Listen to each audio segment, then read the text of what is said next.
Magko-construction po tayo, tapos ganito po yung gawain natin.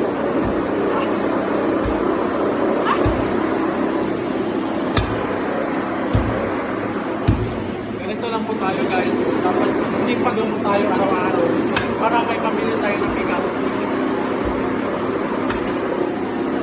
Pahabain mo yan hanggang 1 oras.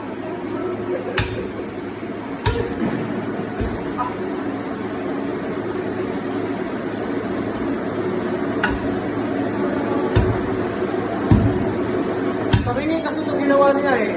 Ito ba? Tabingi. Ayan o.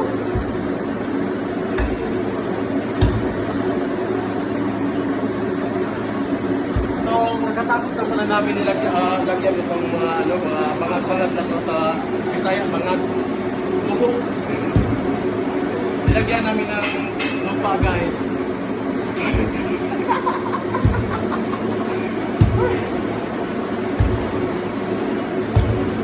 Ayan no, yan yung videographer namin. Sa akin. Yan yung videographer ko.